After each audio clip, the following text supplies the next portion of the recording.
हरिओम, जय माता की। प्रिय दर्शकों, आज हम आपको बताएंगे कि वेदों का अर्थ क्या है, वेदों का प्राकट्य कहाँ से हुआ, कर्मकांड में जो हम यज्ञ अनुष्ठान पूजा पाठ में जो मंत्र बोलते हैं वो कहाँ से लिए गए हैं, कर्मकांड के टोटल कितने मंत्र हैं, ज्ञान कांड के कितने हैं और भक्ति कांड के कितने हैं, इन सब मंत्रों के बारे में जानेंगे।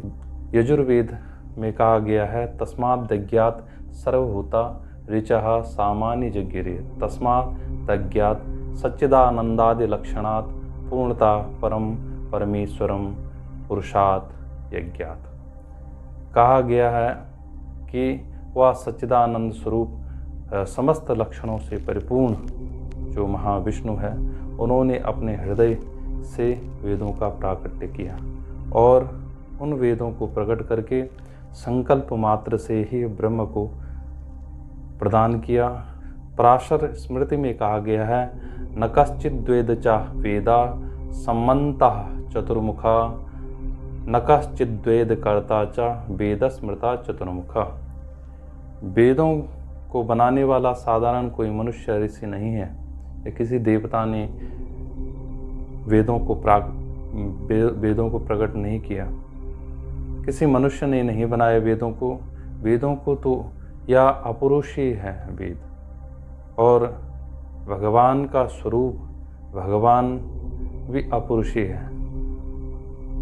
वेदों को कोई भी पुरुष प्रकट नहीं कर सकता या कोई व्यक्ति वेदों को रच नहीं सकता है, इसलिए अपुरुषीय ऐसा कहा गया है। तो जब ब्रह्मा जी के मन में जिज्ञासा हुई कि मुझे जानना है, वह ज्ञान गोपनीय ऐसा ज्ञान लेना है, वह ज्ञान मुझे ऐसा अर्जन करना है, तो स्मरण किया भगवान का, ज्ञात भगवान से प्रार्थना की, तब वह परम ज्ञान भगवान ने ब्रह्मा जी को प्रदान किया।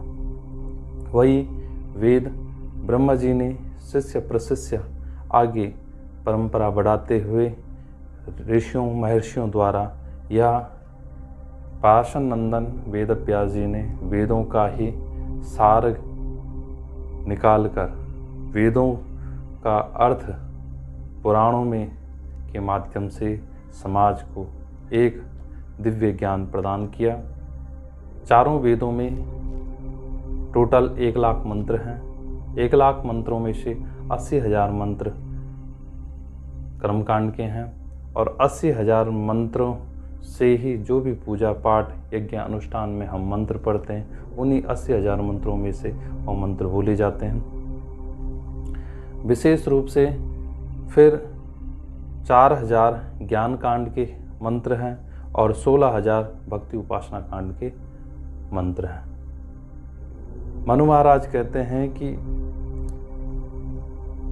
वेदस्तु यज्ञार्थमविप्रवर्ता, वेदों की उत्पत्ति विशेष रूप से यज्ञ के लिए हुई है। यज्ञ क्या है? यज्ञातीत विष्णु। यज्ञ हम कर्मकांड द्वारा कर सकते हैं।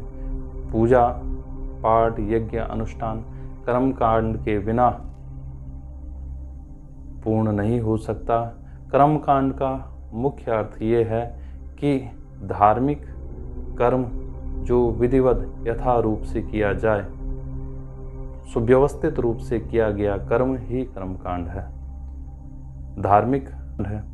कर्मकांड का कर्म कांड का अर्थ है कर्म, जो हम कर्म करते हैं। कांड का मतलब है अर्थ, अध्याय। जिस समय जो कर्म कर रहे हैं उस समय का जो प्रक्रिया है, उस समय की जो घटना है, उसे कर्मकांड कहते हैं। कर्मकांड विशेष रूप से कर्मकांड के त्रेता से ही पुरोहित्य कर्म, वशिष्ठ हुए, विश्वामित्र हुए।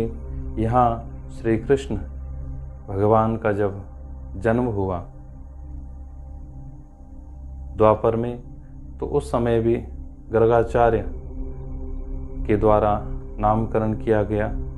तो गर्गाचार्य भी पुरोहित्य कर्म करते थे, बृहस्पति हो गए, शुक्र हो गए, ये सब पुरोहित्य जो संस्कार किए जाते हैं वह सब कर्मकांड के आधार पर ही होते हैं। नित्य, नैमित्तिक और काम्य सभी कर्म जो भी उन कर्मों के आधार पर लौकिक हो या परलौकिक हो, कुछ कर्म इस लोक के लिए हम करते हैं, कुछ ऐसा परलोक के लिए करते हैं। उन जन्म से लेके